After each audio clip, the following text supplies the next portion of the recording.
¿Qué tal? Bienvenidos a Líderes con Propósito. El día de hoy me acompaña Javier Calvo Pérez. Él es más conocido como el guardián de la cultura y vamos a hablar sin duda de eso. Es fundador de la compañía Liderman, director de Nanay Hoteles Boutique, es director de Algaex, que ya nos va a explicar también qué es fundador de varias startups que tienen que ver además con sostenibilidad, es miembro de Líderes Más Uno, son estos líderes que impulsan el desarrollo sostenible. Ha ganado premios LEC, tiene el reconocimiento de muchos en el sector empresarial, pero principalmente de su gente, de la gente con la que ha trabajado y con la que trabaja. Eh, a Javier, yo no lo conozco personalmente, nunca nos hemos visto. Y si nos hemos visto, no nos hemos reconocido, supongo, ¿no? Nos hemos seguido, sí, desde hace mucho en una red social, en Twitter, ¿no? Somos viejos tuiteros ambos, de los fundadores, diría yo, cuando no había mucha gente por ahí. Y la primera vez que reparé en él fue cuando enfrentó desde su cuenta personal y de una manera muy empática una crisis de la compañía que lideraba. Eh, y a los empresarios por lo general les cuesta salir en medios, más aún en redes y más aún si tienes que enfrentar una gran crisis. Javier, creo yo, es lo contrario. Me parece que es de los hombres que agarran al toro por las astas, ¿no? Quizás me equivoque, pero lo veremos en esta entrevista. Y desde que gestionó esa crisis, como la gestionó, Javier y Liderman se convirtieron en un ejemplo de dos cosas: manejo de reputación digital individual, lo que llaman marca personal, y de gestión de crisis, ¿no? De hecho, en Toca Asociados, en nuestros talleres de crisis, ponemos muchas veces a Liderman y a Javier como ejemplo, sin que él lo sepa, se está enterando ahorita. Así que hoy pretendo descifrar un poco más a ese hombre que uso de ejemplo sin pedirle permiso. Javier, ¿cómo estás? Hola Maribel, muchas gracias en verdad por la presentación. Qué lindo estar contigo y con tu plataforma TOC. Me encanta. Gracias Javier, gracias por aceptar la entrevista. Yo contaba esto que te había tomado un poco de ejemplo, y creo que no soy la única agencia de comunicaciones, y no sé si lo sabes, que te toman como uno de los buenos ejemplos de gestión de crisis. Vamos a recordar un poquito a la gente lo que ocurrió en esa oportunidad, ¿no? Liderman, una empresa de seguridad, flanqueó donde no debía, por donde no se esperaba, ¿no? Uno de sus hombres que da seguridad se le vio en el aeropuerto, eso hace mucho, abriendo una maleta y sustrayendo algo. Lo interesante de cómo enfrentaste, Javier, el tema en aquella oportunidad es que, por un lado, diste la cara como líder, asumiste una responsabilidad corporativa y además hablaste del dolor de que uno de los tuyos haya fallado. Creo que ese reconocimiento desde el genuino dolor cayó muy bien, ¿no? ¿Cuál fue el detrás de cámaras de, digamos, de esa reacción, ¿no? ¿Fue fácil admitirlo? ¿Y por qué decides hacerlo tú? Porque pudo ser un comunicado de la compañía y ya. Primero que en verdad sí me dolió mucho ver una toma en la televisión y en las redes. Yo estaba en China porque estábamos justamente tratando de crear un robot en esa época. Entonces me fui a un congreso de robótica. Y esto es lo interesante del Internet y el estar presente. Los líderes tienen que estar presentes y muy activos en las redes. Tú decías en antes que muchos líderes no están activos y es simplemente porque los líderes se sienten vulnerables y les da miedo ser vulnerables. Yo creo que es porque el 75% de los empresarios seguimos manteniendo la escuela antigua, la escuela reactiva, del control, del castigo. Estoy a la defensiva, o Uh sea, -huh, juego a no perder. uh El -huh, 15% de las empresas del mundo hoy, lo estoy estudiando en una maestría que estoy haciendo de cambio climático y sostenibilidad y liderazgo consciente en España, solamente el 15% de los líderes de las empresas del mundo hoy están cambiando a un liderazgo consciente y activistas. Entonces, son más bien creativos, no son reactivos. Al ser creativos, son otro tipo de cultura y sí están abiertos a aceptar las críticas. Y si uh -huh, cometes un error, a pedir disculpas. uh En el -huh, caso uh de -huh. Liderman, cuando yo me despertaba en China, eran las 6 de la mañana y mi celular se caía de mensajes de amigos avisándome que esto está muy viralizado. ¿Qué había sucedido? Que un vuelo de Tarapoto a eso de las 6 o 7 de la noche, un ingeniero muy decente de una mina, desde la ventana, ve que el Liderman abre el cierre del costado de la maleta y en verdad se estaba robando, digamos, robo es robo, ¿no? No lo quiero excusar, pero se estaba robando un Ujú. par de lentes de 20 soles, porque parece que tenía la mala costumbre de revisar los cierres del costado, porque la mayoría viene con candado. Entonces parece que él y los trabajadores de la otra empresa que atendían el aeropuerto, que es una empresa de servicio, tenían la costumbre de revisar los cierres porque a veces te olvidas unos lentes, te olvidas un libro o qué sé Ujú. yo. Entonces, a mí me dolió muchísimo verlo, digamos, desde China, que sacaba algo. Yo no sabía qué sacaba en ese momento. Y por supuesto que mi primera reacción en el Twitter fue pedir perdón, decir que el culpable era yo como número uno de la empresa, porque si él había robado, quería decir que no había sabido llegar mis mensajes a él, ¿no? Claro, éramos Ujú. 17.000 trabajadores, no es tan fácil, pero sí hacíamos muchos esfuerzos por llegar a los 17.000. Y Ujú. a veces las empresas nos creemos que somos los campeones y somos los mejores, y Liderman nos la creíamos, ¿no? Y Mm. ahí yo también salí a decir que no éramos los mejores y que teníamos muchas cosas que corregir. Y esta era una de las grandes cosas. Y lo más loco es que cuando aterrizó el ingeniero, logramos ubicarlo, pedirle disculpas. Yo le agradecí con una carta el haber puesto el video en las redes sociales, lo cual es loco porque cómo agradeces algo que me estaba haciendo daño, pero no me estaba haciendo daño, al Claro, supiste contrario. verlo como una oportunidad de mejora, Exacto, finalmente. además empezamos a hacer mensajes diciéndole a la ciudadanía, por favor, si alguien ve a un Liderman mal parado, avísenos. El tema y que tiene que ver con lo que dijiste al inicio, ¿no? De mostrar vulnerabilidad en el buen sentido, de poder mostrar emoción, una emoción real, que fue lo que mostraste tú al hablar de tu dolor humano, netamente. Y que tiene que ver un poco también con lo que queremos hacer en este espacio de líderes con propósitos, que es conocer un poco más al ser humano detrás del empresario, ¿no? Despeinarnos un poco.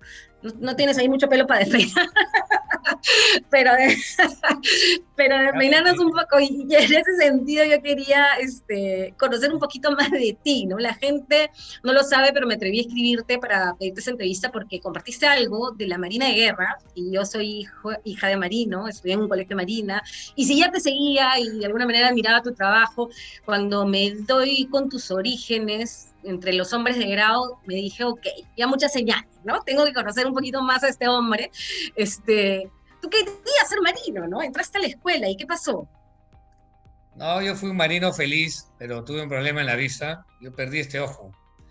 Y al tener problemas en la vista, en la marina, como que te pasan a un grado administrativo y yo ya no quise seguir, ¿no? No, no es que la carrera no me gustaba, sí me gustaba, pero te soy honesto que hay cosas que aprendí ahí que también me han servido mucho para mejorar mi estilo de liderazgo o para humanizarme más, porque hay cosas que hoy no estaría de acuerdo con las formas de gobernanza de una Claro. institución, no la Marina, cualquier institución militar, creo que son muy antiguas, la jerarquía, yo estoy en contra de las jerarquías, estoy en contra del sí señor, estoy en contra del castigo, entonces estoy en contra de las diferencias de comidas entre superior e inferior. Ujú. Entonces, creo que hay cosas que vi ahí que no puedo criticarlas porque así son, pero que no las tendría jamás en una organización, ¿no? Y creo Digamos que que te estas, dio valores y enseñanzas buenas, pero también te enseñó lo que no quieres en tu estilo de sí, liderazgo. y Ujú. creo que estas organizaciones van a tener que reinventarse en el tiempo, ¿no? De Todas estas acuerdo. instituciones. Creo que están haciendo un gran esfuerzo por hacerlo, pero están lejos todavía. Cuando hemos estado estudiando ahora lo que son organizaciones STEEL, que es el color turquesa, que es Ujú. cuando hay autogestión, plenitud, evolución permanente de los trabajadores.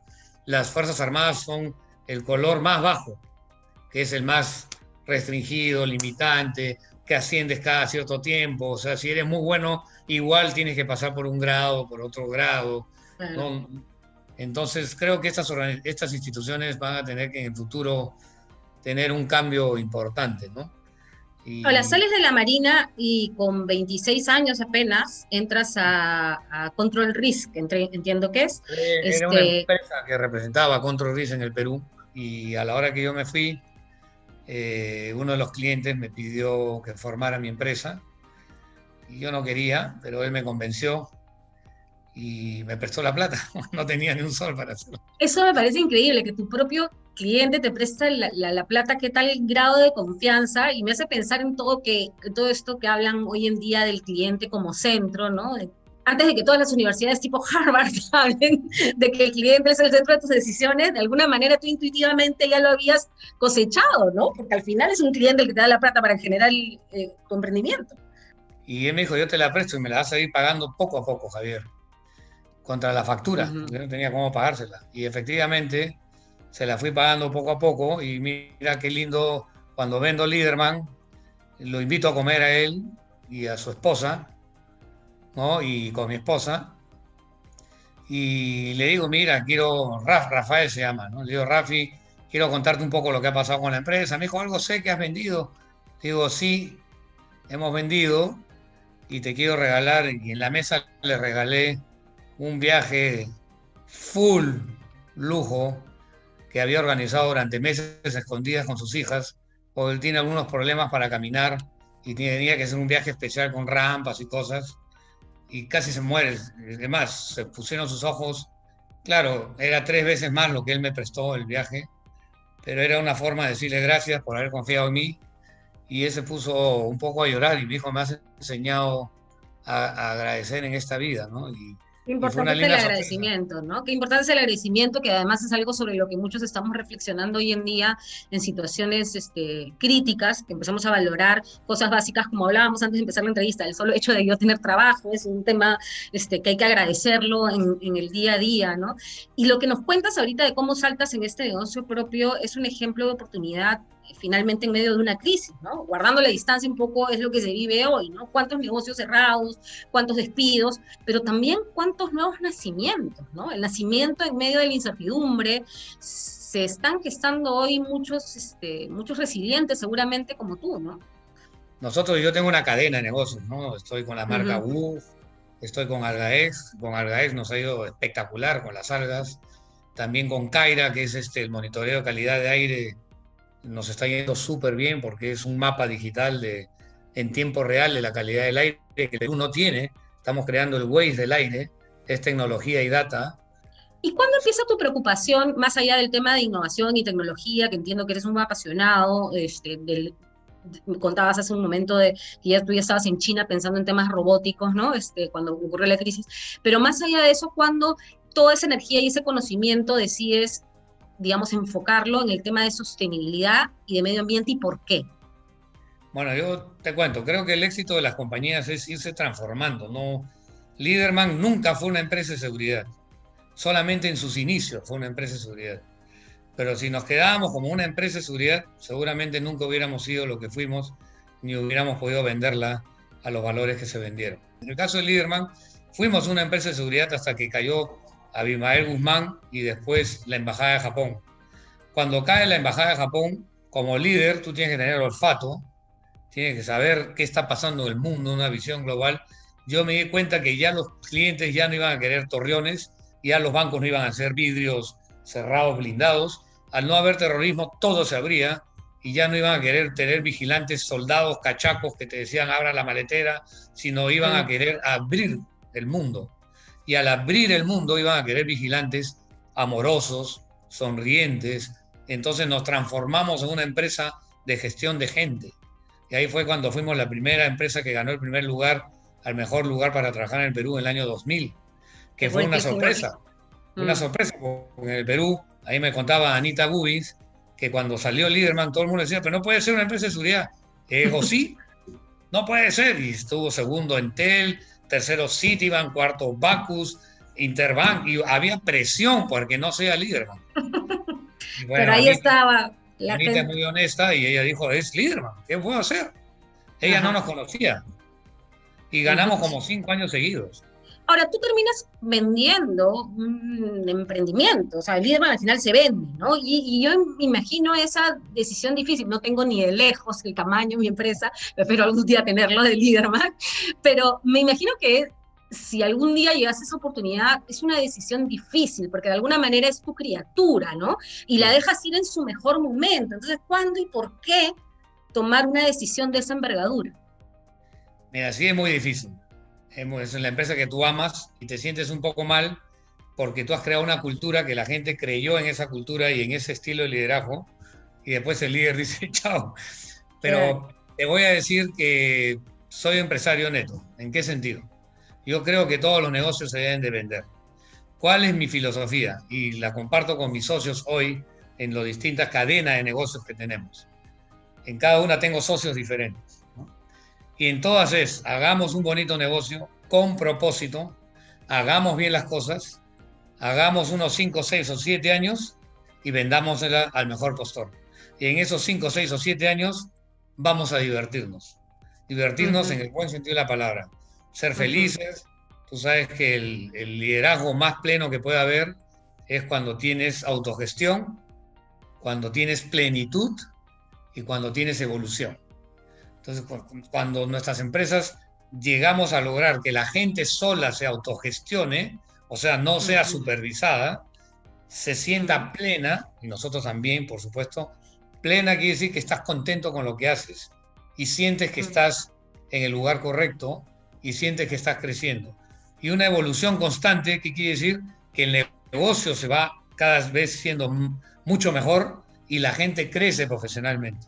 Esas son las tres grandes virtudes de una organización soñada, que es la que nosotros soñamos en los negocios y que no en todos aún hemos llegado a ese nivel. Ahora, hace unos momentos tú hablabas de la dificultad de dejar ir, ¿no? De soltar, y estaba hablando de tu negocio.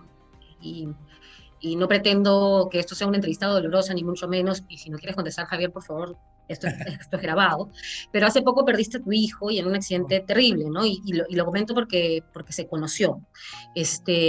Y como madre presumo que uno no se repone a eso nunca, pero ¿cómo aprendes cómo se aprende a convivir con un dolor que además tienes la certeza de que no se irá, porque estoy segura que esa certeza la tienes, ¿no?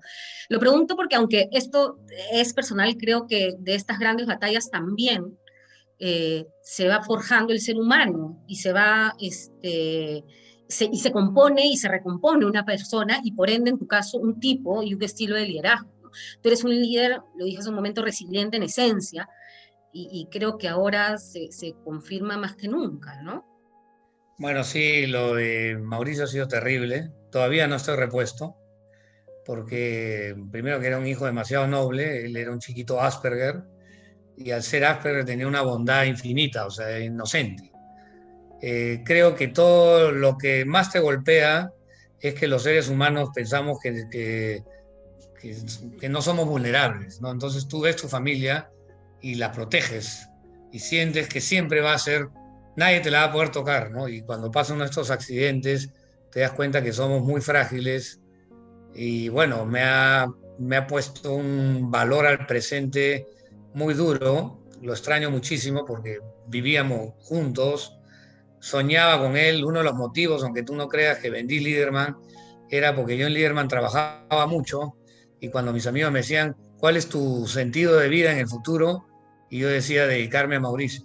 Y justo se me muere Mauricio.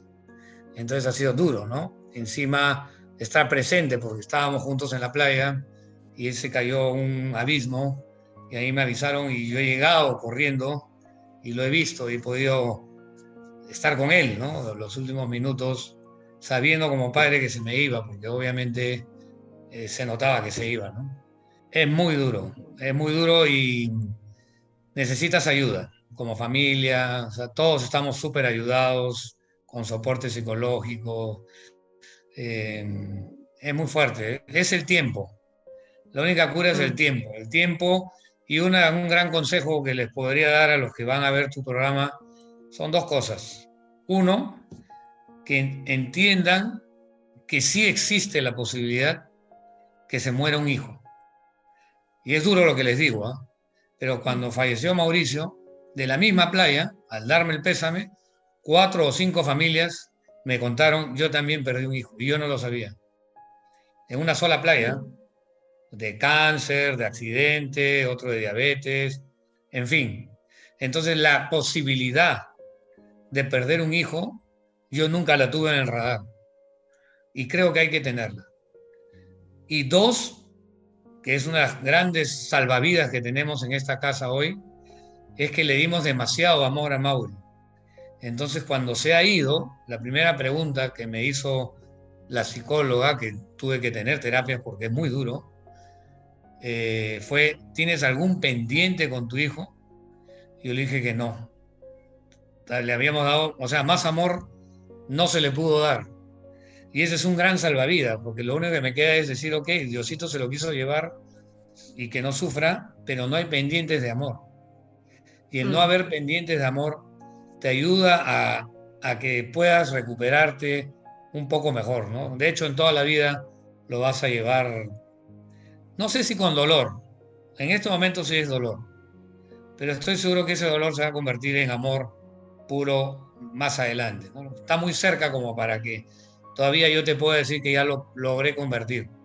Te mentiría, todavía tengo mucho dolor, mucha pena, pero sé que se va a convertir en un amor extraordinario, ¿no? Más adelante, ¿no?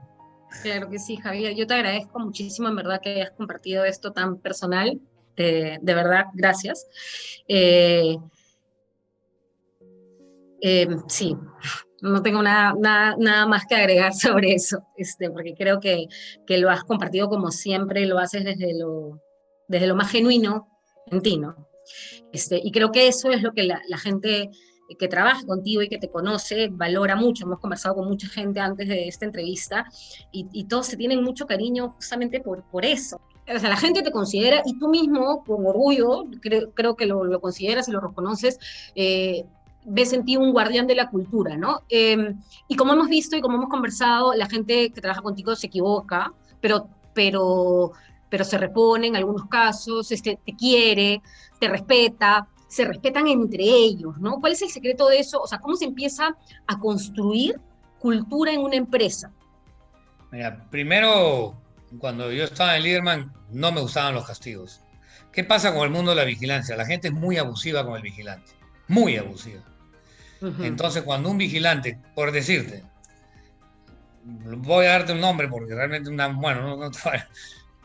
persona de la televisión que ya falleció, ¿no?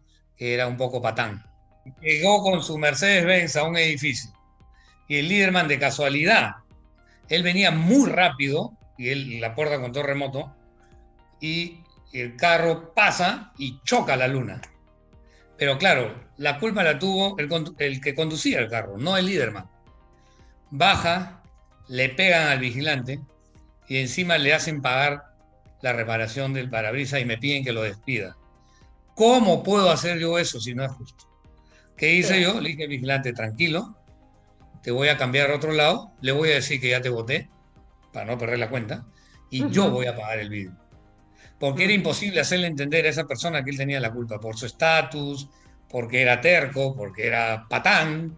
Entonces tenía que defender a mi vigilante.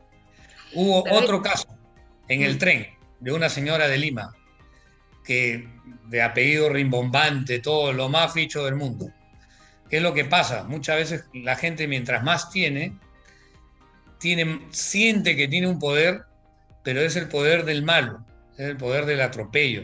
Cuando yo creo firmemente que todos los que más tienen debemos ser más agradecidos y más humildes y ayudar más al que menos tiene, no humillarlo. Entonces, en el tren, por ejemplo, una señora de Lima quiso meter una carga que no debía ir a la carga, y cuando el vigilante le dice, mamá, porque ahí hablan así, ¿no? Mamá, esto no lo puedes meter, ella se sintió indignada que porque le habían dicho mamá, mandó una carta al presidente de Perú Rey exigiendo que lo despidan por falta de respeto. Puso en las redes sociales una amenaza a Liderman diciendo que esto iba a ser como el caso Peyot. ¿Te acordarás del caso Peyot? Sí, sí, perfectamente. ¿Cómo voy a hacer que Liderman sea como el caso Peyot? Yo no me molesté. Hablé con el presidente del tren le pedí cambiarlo a Incarrel, porque para suerte cuidaba los dos trenes. Hablé con el dueño de Incarrel, Alberto Forsyth, que es un tipazo. Dije, mira, Juan Alberto, hay una injusticia, ayúdame a que yo no puedo sacarlo, porque ¿qué va a decir el resto de vigilantes?